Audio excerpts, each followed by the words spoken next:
Hits of the hit music. The biggest, freshest news music from around the globe. New music is on. Let's go. On 99.9 The Beat, Africa's #1 station. We took you back there with the remix for Galileo Patoranking featuring Tiwa Savage. We have got Patoranking in the building. Good afternoon. How are you doing? I'm good. Can I say I am so super impressed because you're actually coming from the airport. Yeah.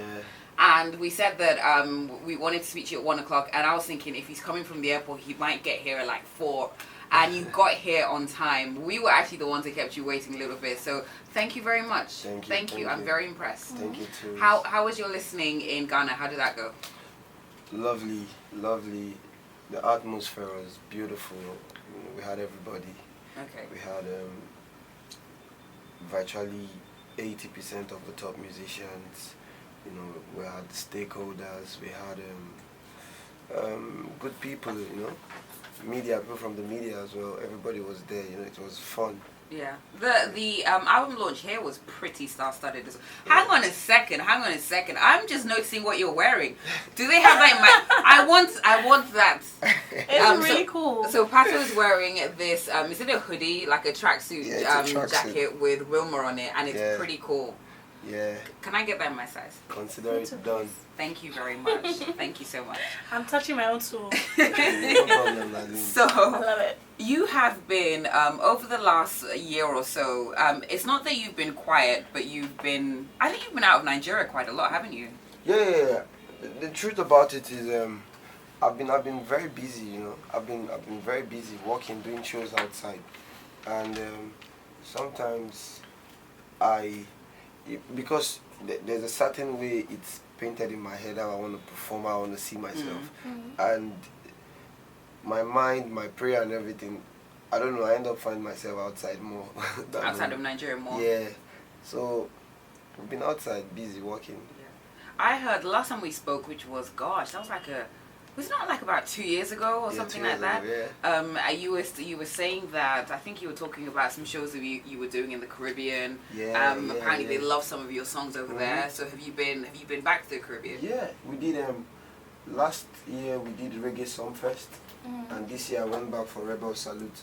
Okay. Reggae Sumfest is the biggest reggae festival in the world. Okay. And Reggae Sumfest is the second biggest reggae festival. Oh wow. Yeah. How did you fall into reggae as a genre? Because that's a very strong influence in your music. I would say I've always wanted to be different from everybody. Nigeria is about 180, and almost 180 to 200 million people. And we have like a lot of people that are into music. And for me, the only way, in my head, I say the only way to stand out is to be different. You can't be in a market where like we all know what we can do as Nigerians. So it's very difficult to think that way because it's like a two-way situation. It's either the people accept you or you try to force yourself to them. So for me, I've always wanted to be that guy that is very different. Even when I was in school, when we used to mime, when miming was the thing then in school, I tend to mime songs that they like but they don't know the song. They don't know the lyrics to the song but they hear the song. Like Sean Paul, Get Busy, all them songs there, So you actually know the words? The lyrics, yeah. Because every time I sing a Sean Paul song, it's like Get Busy. So okay, let me hear a few lines of Get Busy, or you don't remember anymore. I was just giving an example. Okay. So other than going to the Caribbean a few times, where else have you been? I'm actually quite curious. I want to know because everybody's looking at Africa, particularly Nigeria right now, when it comes to music, when it comes to culture and trends. So I'm very curious about the countries that are also very curious about Afrobeats, about our sound. So which countries have you been to in the last few years that you're like, I can't believe I'm here? Okay, I was on tour with Miss Lauryn Hill. Big shout out to Miss Lauryn Hill. Which is massive. Yeah. How many times was she late? Well, the truth about it is you tend to you definitely forget about her lateness because you would love what she's gonna give you. So her fans are like, yes, we are in this forever. We'll wait. Die We die here. We die here. So we did about 8 cities together. Yeah. Originally, the idea was we're gonna do 3 cities, and when my manager called me, I was like, trust me, I can't go on tour with a DJ. You know, I have to. There's a word I was using. I said I have to Africanize the place. Just feel the presence of the place with African vibes and everything. And she was like, okay, let's make it happen. So I went with my band, Fire Republic, and the first show we had was in Dallas, and my performance time was 20 minutes. So me and my band were just laughing backstage like, are you It's serious? not gonna happen. Are you kidding me? 20 minutes. Then we went in, we did our stuff. Then they came back to us and said, yo, listen, moving forward, you have to open for Miss Lauryn Hill, and your time has been moved from 45 minutes to 1 hour set. Wow. That's insane. So instead of we doing 3, we ended up doing 8. And I thought I was done. Miami was the last leg for us. I came back to Nigeria, you know, because I was missing Wilmer. I had to rush back. On getting back to Nigeria, spending barely for 24 hours, we got a call from Tidal saying, listen, we want you in Brooklyn. We don't know how you want to do it, but please, you have to do it. Lauryn said, if you don't open for her, she's not going on stage. Oh, wow. She said, get Patoranking to open for me. Oh wow. That's So- huge. What's she like as a person? Does she listen to your music?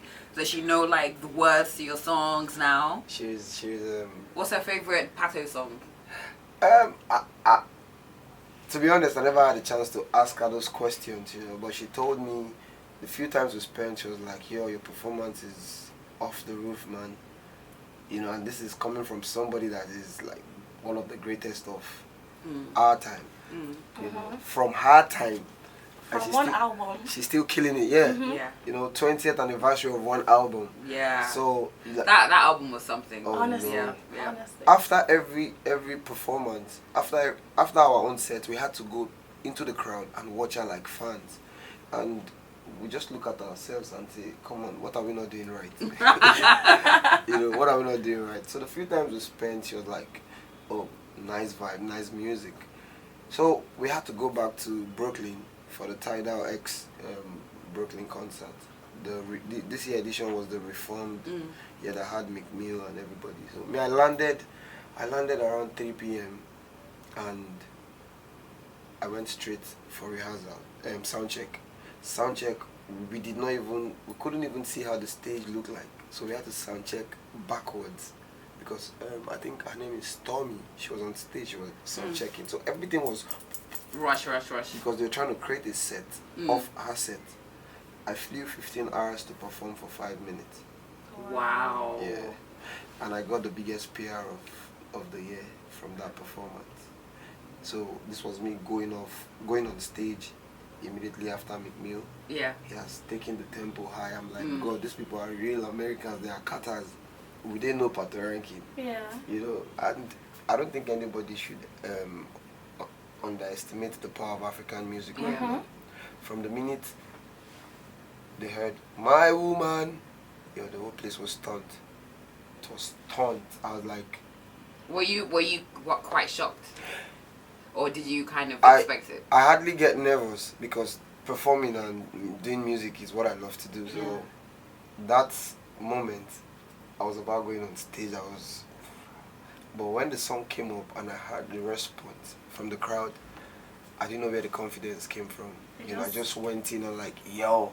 There was a part of a clip I posted that said, yo, my name is Patoranking, I'm from Nigeria and I'm representing Africa, and the whole place was like, oh. Then I was feeling myself. We still have Patoranking in the building. You good? Gee. That was my jam. It was I like, if somebody had told me that you were going to be working with Diamond, I'd be like, okay, how's that going to sound? But the way he did the chorus and the way you kind of came in the beginning, it just actually really, really worked. So has there been a time where maybe you decided, somebody had asked you for a collabo and you're like, I don't know how this is going to work, and you got into the studio with them and you guys made like a banger? So have you been sure about your collaborations every time you stepped into the studio? Yes. You have been? Yes, to be honest with you, because every time I go into the studio, I don't have. To be honest, I'm not thinking about the numbers or the song being a hit or the song will people love it, because at first virtually everybody that I've worked with are people that I'm fans of their works, like real fans. Like I love their music, I listen to their music, so I just don't wake up and say, oh, this guy is the rave, let's do a song, you know. So for me, it's everybody I've worked with from One Day to Timaya. Yeah, you and One Day are quite yeah. interesting together, actually. Yeah, my very woman. nice. And you know, so like I'm at first I'm fan of their works, and I just tell them, listen, let's do this. A fan wants to work with you, so that's the mindset I have, and it comes out good. So have you been able to work with everyone that you wanted to work with, or is there like somebody that you just haven't managed to work together because of your schedules? No, definitely many people. Like who? Many people. I want to work with Rihanna. Yes. Make Wait, it let's happen. start in Nigeria first. let's You have start. to dream big. You know, not saying that Yeah. can't happen, but let's start in Nigeria first, and then we go outside of Nigeria. Yeah, Nigeria. For me, music is music makes me happy. So I want to wake up. I want to eat, sleep, you know, dance, smile, cry, do music. So I can wake up today and I'm in a vibe of saying, okay, I want to go down. I want to do something the street can, you know. And they're the boys that have it locked, you know, the Slim Case, the Zlatan, you know, Lamide, you know, a lot of, like, we all know that, yeah, these guys, they have this thing on check. I can say, okay, I want to do something of that vibe. I like Asha, I want to work with Asha. Okay. You know, even though we've not done some, we're yet to, I don't know. You haven't met her before, haven't you? I think I've met her once. No, I met her manager. Okay. Yeah. Janet, big shout out to Janet. Yeah, big shout out to Janet. Yeah. And quite a few. Two-Face. I could have sworn that you guys have worked together before. Are you sure? Yeah, we don't have a song together. But you must have been like on a song maybe with him and other people, no? No. Okay, maybe I'm just imagining the collabo in my head. It would be fire. It would though, so actually. make It would. happen. I'm actually very surprised because it makes sense for you and Tubaba to work together. You guys have like a bit of a similar vibe, Yeah. and it actually would make sense. Make it happen, Pato. Most What are definitely. you waiting for? Yeah. What are you waiting for? Most definitely. All right. So you are here to talk about Wilmer. Wilmer it's your second album. Yeah, my second album. Okay, all right. So it's your second album, and you're here to talk about that. First of all, let's talk about your inspiration. The inspiration for this album, no doubt, is your daughter. Yeah. Okay, so tell us why you decided to name this album after her. What kind of thoughts, what state of mind you were in when you were making this album? You know, me, I'm a very spiritual person, and everything I've said from the get-go, from Alubarika, praying that I want to move from nothing to something, and everything had come to pass. Everything has come to pass. So for Wilmer, it's a different mindset entirely. You know, all I could picture was a boy turning to a man. You know, all I could see was somebody that had... Babies do that to you, don't they? Yeah, exactly. I was gonna ask. So I was like, yeah, man, this is different. You know, the feeling can't be explained. The love, the blessings, everything is just happening when it's not even supposed to happen. You understand? So I was like, man, it has to be God, you know. Yeah. I remember when I dropped my first album, I sat down. Got over everything. Yeah, I sat down and I told myself that whatever that is happening to me, the love I'm getting from people, it's not man-made love, it's from God. So I have to dedicate this album to God. That's why I named the album God Over Everything. Yeah. So for Wilmer's case, the meaning of Wilmer is famous, resolute. So she's loved by literally everybody she had come across with. So I want to be loved, I want to be famous, you know, I want a fame that comes with love. It's a prayer. Yeah. You know, through my daughter. Okay. That's the whole idea. Speaking of fame, I saw a clip. Were you in Zimbabwe where this girl was like, she was hysterical, she was crying, and you were there like wiping her tears and everything, and her mom's there taking pictures. So that was in Zimbabwe, right? That was in Zimbabwe. Okay, so how do you, I mean, I imagine that happens quite often. Yeah. So what goes through your mind when you see fans and they like go absolutely crazy for you? It goes a long way, you know. I could be emotional sometimes. I'm human. So I try to put myself in their shoes. You know, I remember the first time I saw Banky. I was like, oh my God. Please tell me he was nice to you. He was nice to you, right? Imagine if he was. Yeah, he was. He was. I was like, oh my God, that's Banky. Wow. Hi, boss. He was like, hey, how you doing? I said, I'm good, boss. I was like, okay. You know, I was just, he kept it moving.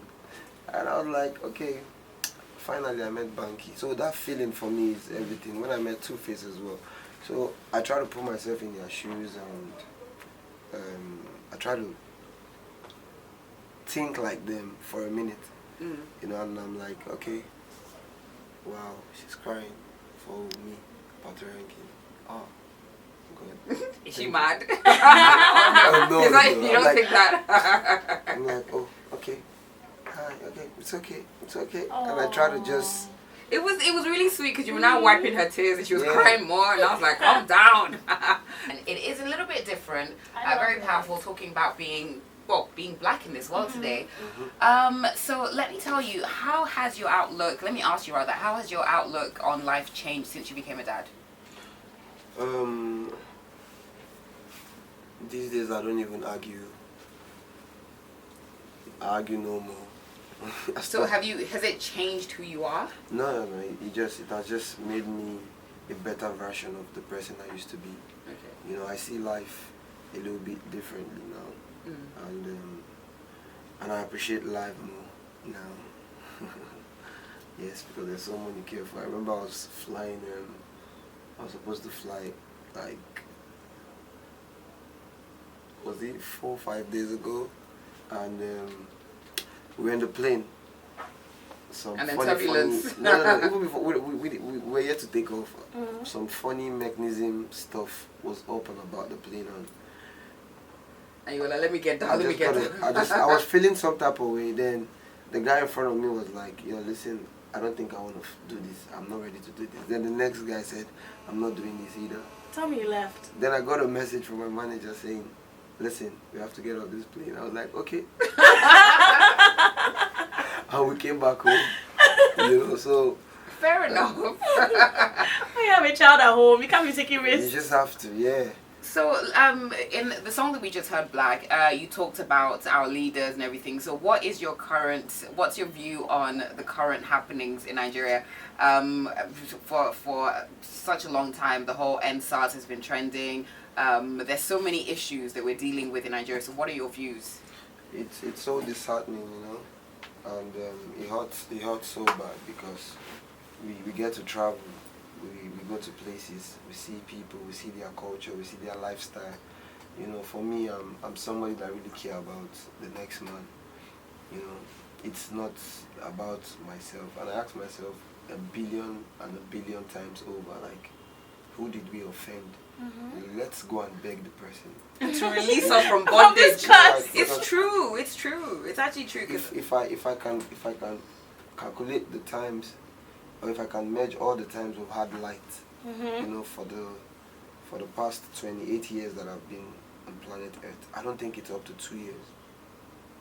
If we can make it one day. So, like, how do we cope in this kind of setting? How do we make it? How do we move? For me, it's very difficult. It's I don't want to use the word insane, but how do we? For other people in different parts of the world, it is insane. Yeah. It is the fact that you don't have constant electricity, the fact that we're constantly being like failed on almost everything. Our policemen are beating us. Yeah, and the fact that somebody in a uniform can actually kidnap you and just say, march you to the ATM and just say, give me this amount. and this is supposed to be somebody that has legal authority. Yeah. You know, so it is crazy, absolutely crazy. It is. So we've got some questions, and people think this is actually a story, but this is true. So before you broke into the industry, you were doing lots of different things, and lots of different things included you selling rat poison, right? Yeah. So that's someone just asked, but it is actually true. So we're going to be talking about that, your life before, you know, you broke big in the industry. Oh my gosh, I remember when I used to watch The Voice, you were just insane as a judge, or You were so as a coach. And I remember so many times when, you know, somebody would come and audition and then you would steal them. You did that quite a few times, didn't you? I was just I wanted to be the life of the show. You were. You were. I was just trying to give the show, you know, a bigger life. You know, even though we have my other colleagues were really doing well. Yeah. So You actually, all of you actually worked very well together. I felt like each coach had something to offer. Yeah. You know, and it was actually good. So when are we going to see the next season of The Voice? Is it happening? We're waiting to hear from them. You know, we're still waiting. Okay. Do Do you still want to be a judge?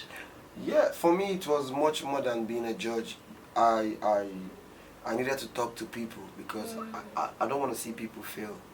You know, for me, I know where I was coming from, and it hurts me so bad to see people doing the wrong stuff when there's actually a bigger chance for you to do what is right. You know, so I was the behind the scene of The Voice actually was one of the most beautiful moments I had with the talent. The bonding, the advice, because they could actually relate to me. I'm young, you know. I have that. I'm a bridge between the street, the corporate, like upcoming, mainstream. So they could relate with me easily, and I was telling them everything about life. Of an artist, how to become an artist, everything. At a point, some of them were gassed with, oh, I get 1,000 retweets, I get 1,000 comments, and I was like, yeah, listen. It doesn't really mean so much. Listen, it's a long, long journey. You know, you just have to be ready for the ride, and I was happy to touch one or two people. Yeah. You know, with the little I had. So are you still in touch with any of the contestants? Yeah, I still speak to some of them. Even one of the talent, she travels with me. She's part of my band, Brenda. Oh wow. Brenda. I loved Brenda. Yes, Brenda was really good. Oh, that's good. Yeah. That's actually really good. We were in the States together. We went to Jamaica together. Like, we've been to the States several times together. That's nice. I like that. We toured together. Okay, so people see you now, you know, you're a big superstar, you're traveling all over the world, business class, first class, private jets and everything. No way. But wait now, but you actually came from very, very humble beginnings. Yeah. So I mentioned it earlier, some people think that it's a lie, but it is actually true. You used to sell stuff in traffic. Yeah. And you sold rat poison. You know, rat poison was just one of those things. Many things that you sold. Exactly. Okay. I sold a lot of things because it was coming from the ghetto. It was the hard but a good way to go. So there are easy ways but wrong way to go. So I chose the hard part, you know, because I think the name is much more, good name is better than riches, like people do say. So I needed to give my parents a very good name. I came from somewhere where you could be influenced just for looking. You can get influenced easily, you know, but I was never lost. I rather want to influence people. I rather want to be the influencer of the ghetto. Please, you need to preach that, because right now there are a lot of young people that just think I need to get money whichever way possible. Yeah, good, bad, it's I wrong. don't care as long It's as I wrong. get the money. So very quickly, I mean I know, but for some people that don't know, summarize your journey from there to where you are now. Yeah, it wasn't easy for me, you know. Patience, perseverance, dedication, the will, the zeal to win, and me being truthful to myself, because what kills a lot of people, or what has killed a lot of people, is when they don't tell themselves the truth. They don't tell themselves what it is. For me, staying true to myself, when I know that, listen, I can't afford 2 bottles of champagne, I don't go there. When I know I can't buy a glass of wine, I just go for my bottled water, you know, content. But as an artist, as a celebrity, did you, when you first started out particularly, did you feel the pressure? Because people see, you know, they see you on TV, they hear you on the radio stations. Did you feel the pressure to basically live larger than you actually?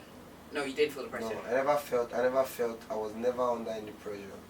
If I was not pressured in the ghetto to do stuff that most of my friends were doing in the ghetto, so I don't see myself doing it when God has taken me from that part of my life.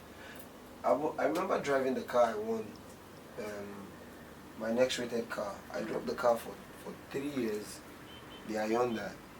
I was driving it for 3 years. Imagine me parking the Hyundai where my friends were parking their Range Rover, their Bentleys. You know, for me, I was okay doing it because I knew where I was coming from. And when I decided to spoil myself, I got myself some 2 other good cars.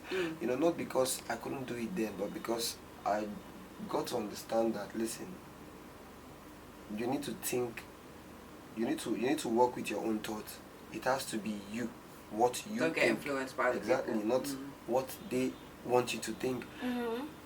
I was chilled until date. I still work that way. I don't follow trend. I set trend. You know, when the when the rave of if everybody's listening, if whatever is playing at that moment is spacey, I just slow down the pace. You know, if it's slow, I think that's just me. I work different. I work on a different lane. So, but did you? What was it difficult for you to, you know, keep being that way? It is, because we hear about, you know, artists that sometimes they borrow money, sometimes they floss with things that aren't theirs. They rent cars just to take that Instagram picture and make it seem like they're really balling. So wasn't it difficult to basically stay in your lane? For me, I was okay with what I had, and I was fine. You know, I prayed for more, but at that point, if this is what I could afford, then that's what you could afford. Exactly. So I don't think I should put myself under any pressure trying to be like someone else. You know. Are you listening? That's what I was Are you listening? Pato, tell them one more time. Tell them one more time. Yeah, I don't think I should put myself under any pressure to be like someone else. And you know, the social media has done much harm than good. Yeah. You know, everybody lives off what they see.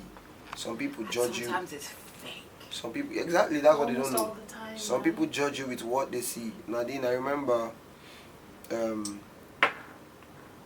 was a day we drove to the club with my Hyundai, and they had to remove a car that is worth like times 7 or 10 of the car I was driving. You had arrived. And I asked the guy, why did you do that? He said, no, it's not the car, it's the person driving the car. You know, it's about you. You know, you see so many young artists coming up, talent. Everybody has talent. Talent is just 1%. Talent takes you there, but character keeps you there. You know, everybody's talented. The day you tell yourself, I can sing, that is the day you discovered your talent. So, but it's been there. You just realize that, oh, I can actually sing. So for me, I tell people, you don't have to. I'm sorry, I can't be like anybody. If you're the hottest thing, I wish you well. I'm happy with a clean heart, like water. You know, when the Rastas, when Jamaicans say your heart clean like Jesus Christ police record. Like Jesus Christ police record. So you know what that means. So that's just me, though. That's been my key. And speaking of character, like I said before, you've actually been, you know, pretty level-headed, and now, you know, hearing you talk about this, that obviously explains it. And you don't seem to, you've never really had like issues with anyone in the industry. I mean, there was a time when you were working with Timaya, and then you decided to leave, but you still managed to keep it very cordial. Yeah, it's you know, I was coming from where where things were very rough for me. So one of the best things I learned at a very tender age was knowing how to say thank you and be grateful. You know, Timaya, what happened, but he saw the trueness in me. You know, that was why it wasn't an issue. And he knows I'm loyal, till date. So for me, I don't think I'm somebody that could be that can change. Some people change like weather. Yes. We just need to traction. Just something everybody we don't need to mention names. I mean, if you want to mention names, I'm all for that. But No. I don't know anybody. No, I'm just generic. No shots fired. Pato doesn't like Wala. I know, easy. I tell people, when you suffer, you're supposed to get sense. Yeah. Back in the day, where I was selling from here is not really far. So, and from where I live now to the ghetto is not expensive. I don't want to go back. So I don't want to do stuff that will take me back. So do you remember seeing, like, when you were selling stuff in traffic, do you remember seeing any celebrities? Yeah, I saw a couple. I saw virtually a lot of my friends now. Who? Tell me. I remember seeing the band. I remember seeing Don Jazzy. I remember seeing Two-Face. Did they give you the time of day? Oh yeah. They said hi, yeah. That's crazy. Wow. When did you realize that? Wait, sorry, what's that? I mean, did you actually see them in traffic when you were selling stuff in traffic? I saw them. And for real. They said hi to you and they were... No, I said hi to them and they're like... Okay. Wow. For me that was And you were everything. like, one day... I knew I was gonna be big because where I was back in the day, I can't tell myself, Pato, you're not gonna make it, because where I was you're not gonna make it junction. You can't tell yourself, wow, I'm gonna be poor. No. You have to have something to look forward to. Yeah. Exactly. Yeah. That was so making it was just the only option I had. Okay. There was no other option. I can't say no, I'm going back. No, because I was back already. You're right at the bottom. You understand? So there was no going back. Okay. I remember my rent. Our rent then was like 1,000 naira monthly, and 1,000 naira per month. Yeah, I imagine for a room. A room, yeah, and imagine we're owing the landlord 2 years. So things were tough. When I look at people, a lot of people hear about poverty, and a lot of people live in poverty. It's two different things. For me, I've been through a lot to be smarter and wiser in life. I can't get involved in things that don't make sense. Sometimes people, I get people, let me use your word, they just chat. They chat some type of way, and they just tell me things like, some people online, they call themselves trolls. Some people say stuff. You don't have time for that. When I just look at it, I just laugh. And I'm like, if I can spend 2 seconds with you, you would understand why. I don't need to reply you. I don't need to tell you, oh, Pato, you're a madman. I'll tell you thank you. I don't need to tell you, oh, That's no. true, actually. We don't really see you clapping back. Toolz, I came from the ghetto. I used to be crazy. Like, we fight. We fight. It's part of us. I came from Ilaje, Butemeta. It's not far from here, west. Like, it's Jamaican to say real bad man place, real one, And to be honest with you, when I was living those crazy lifestyle and doing all those bad man thing, gang man thing, I never had a dime. I wasn't Patoranking. The minute I said to myself, this is not the life I want to live. I want to change my generation. I want to change people. I want to give hope to people. I was born on Children's Day. I want to be voice of the African children all over. I want people in the slum to look at me and say, yo, this guy came from nothing and look I at can him. make it too. Yeah, so in my head those are the things playing, and I said, it's not just the talent part, it's not just the music. Good character has to be part of it. And I had to turn a new leaf. I had to, like, you know what, this is not, I don't want to read these books anymore. I'm open to a new chapter of life. And that was it. See, this is why I like you. So, You make sense. So when I just see people rant, shout, and the truth about it is, half of those people too, when they say those things, they can't say it to your face. No, never. So why would I spend time saying? Never. I want to see you in person, and you tell me, listen, Pato, you're crazy. And then I'll ask you why. What have I done to you? Or then I'll cry to you. That's actually a good philosophy. Do you just imagine? That's actually very good. Just imagine you saying online, telling me, Pato, you're crazy, and I'm like, okay, can you say it to my face? And you see me in person, and I ask you. Never. And you You'll say, start begging you. No, I'm just saying, and just imagine to saying, Pato, you're crazy, and I'm like, what have I done to you? Tell me if you won't pity me. Yes. Who will feel bad? So I just think it's love. It's misguided love. You know, It is misguided love. we just have to keep it simple. Love one another. You know, practice what you preach. A lot of people come out, they say what they don't believe in. For me, I believe in love. I believe in oneness. I believe in fairness. I believe this is a definition of fame for me. It's like a ceiling fan.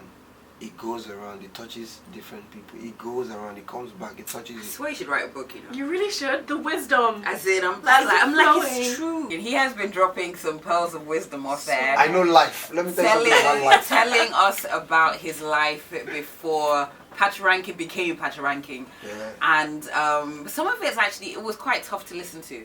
It was quite tough to listen to. So he basically was telling us about how he used to sell things like everywhere. He sold everything in traffic. He used to go to sell things with his dad to Benin Republic, and sometimes they didn't really have anywhere to stay, so they'd pay a little bit of money just to sleep in somebody's compound. And sometimes when there was like a border, clash or border shutdown, they'd have to go into the forest, Like through the forest. Like you're being smuggled. Yeah. Yeah, the way you see the Mexican movies, the Colombian movies. Yeah. It happened in real life. That's what happened.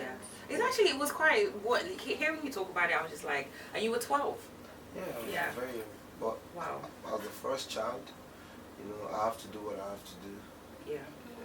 I have to support the family regardless. Yeah. And I was very intelligent in school. You can't beat that. You can't. I mean, you can tell now. So That's quite deep. I think you need to we need a movie or we need like a documentary. Something. We need you to go back to we need you to show people how far you've come. Definitely. And I think it would actually be very inspirational because everybody knows that we are in this country. We're dealing with a lot of people that are in poverty-stricken conditions. Yeah. So what advice would you give to somebody listening to you now that's just like, I don't know how he did it, but I'm in a desperate situation? What advice would you give to them? One, I used to say this, that they don't understand the dream more than the dreamer. Regardless of the situation or the condition you are right now, there's something playing in your head that the next man will not understand. The next man can't get it, not even your parent. But patience, perseverance, smart work, those are the key. Staying close to God, staying off drugs. I don't do drugs.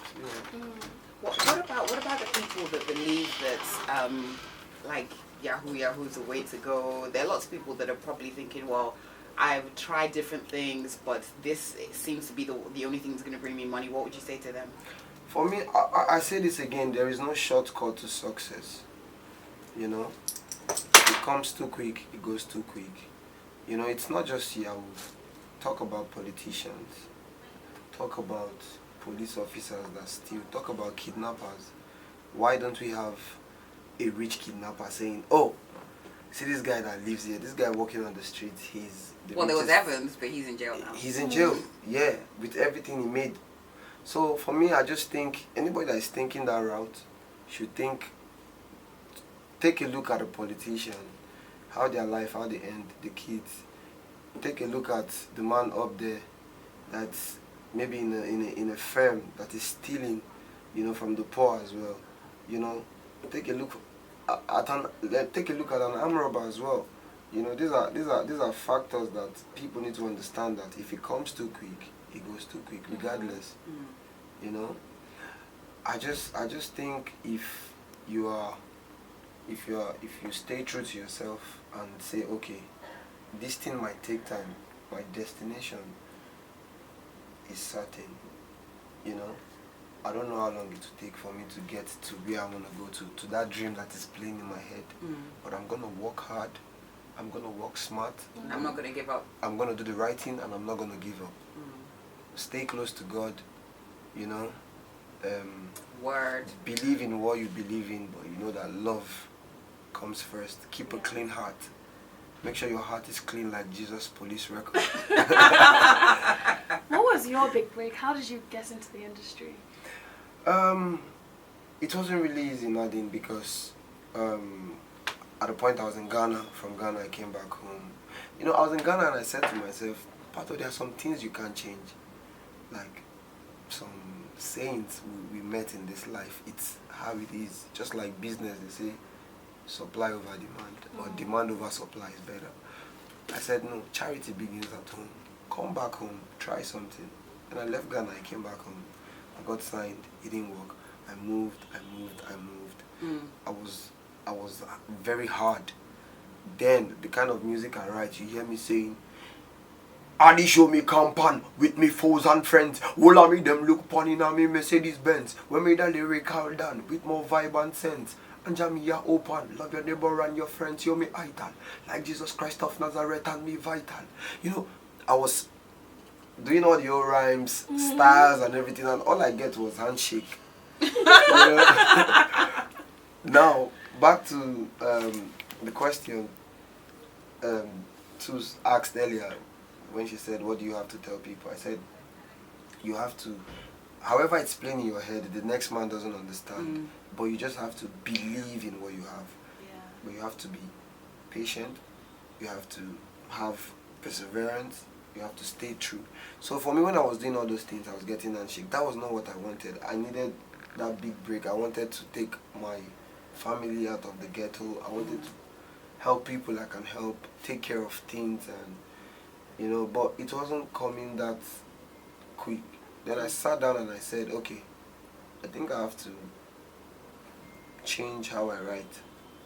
Let me make it easy for the people to understand. You know, then I went back to the drawing book. I came back with English, singing English with a patois diction, which was Alubarika. You can sing it word for word, but you understand that a big jam. it's a reggae song, you know, and that was it. Alubarika was the song. Then I dropped Get You. Then I said to myself after Alubarika, the quickest way to make these people believe in my talent is if I do what the A-listers are doing. Now this is me telling myself the truth. Alubarika was like the biggest song in the country, but I wasn't feeling like it was the biggest. I was okay, let me do what they are doing. Let me try what they are doing. Shoot quality videos, go abroad. And then I said again, I don't want to be in a hurry to do stuff. I want to build catalogs. Now this was me planning for 3 years to come. So imagine me trying to build catalog and I'm staying hungry, forcing the music to the people, spending a lot of money on visuals, and at this point I'm signed. I'm not even in this. I think the staying hungry part is very important. Yeah, It's very, very important. So Sorry to interrupt. So off air, 'cause we need to wrap up very soon. So off air, you were actually saying something about new generation artists. Yeah. And you said something that was quite important. I've been in this industry for a few years, and I'm longing for a time where people, when I say people, artists actually, when they come on stage, I want something different. Yes. Yeah. I want something different. We're so used to, you know, artists getting on stage, DJ, track 5, DJ, you know. And you said something interesting. You've been all over the world with your music, and you said that outside of Nigeria, they want something different. They want you with a band. So you wanted to say something to new generation artists. What was that? Yeah, they need to understand that, like you said, you're coming from the consumer part of it.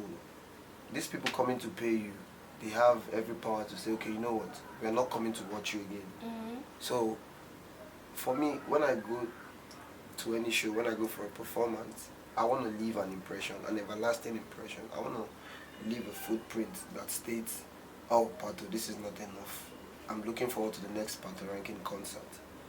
You know, and when I travel for shows, it's usually me plus minimum 12, me plus 13. So these are big numbers. Within the continent, outside the continent, this is standard. It did not take me a year to achieve that. You know, I had to take my time.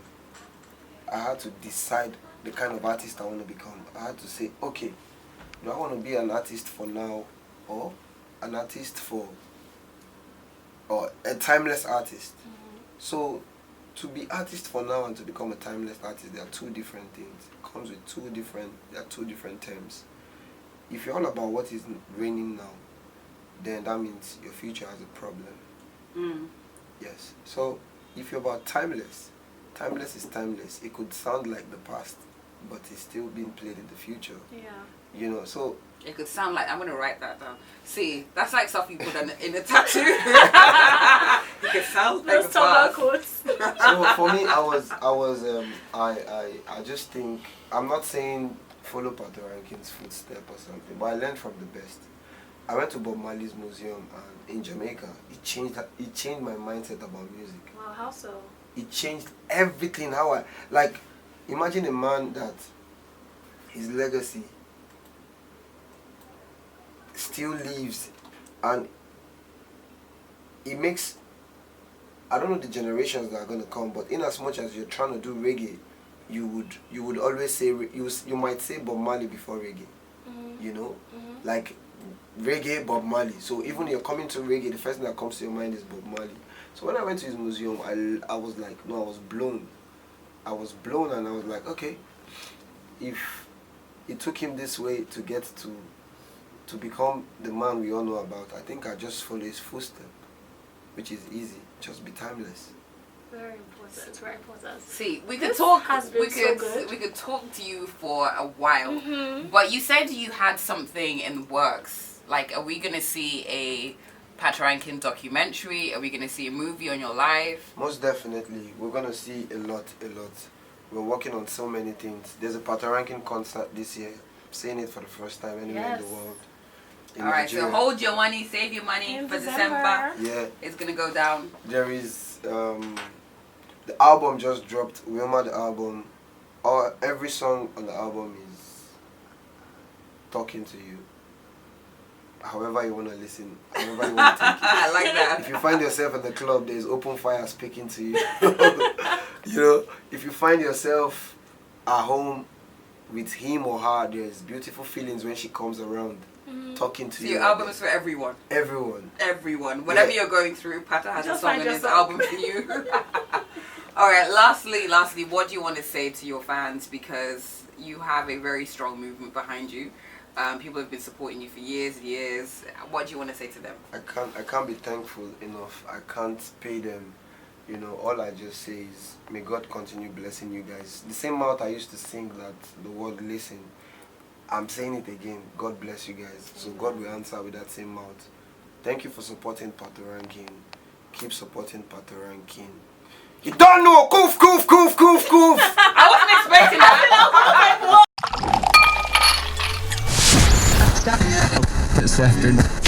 Tune in to the Midday Show on the Beat 99.9 FM. Weekdays 11 a.m. to 4 p.m. Radio never sounded this good.